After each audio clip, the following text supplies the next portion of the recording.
È figlio annamannato dei riguardi, attore e direttore, tutto sanno.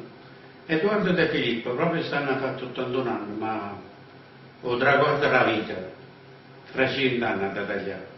E se no, chi imparecchiò a recitare che le cose che dovevano fare con passione, cuore e dignità? Edoardo è per noi gente triata, appello, corte assisa e Cassazione, perché quando dirige fa l'azione ci fa restare incantare, senza ciao. Io era così sicco, ha mai pensato che mi mette una forza in unione? E la sera, dopo che ha provato, se più fresco non voglio. E all'uomo che sta qua c'è 80 anni, io spero di nascere un artista che possa sostituire, come se insiste, che porta voce in lavoro comune.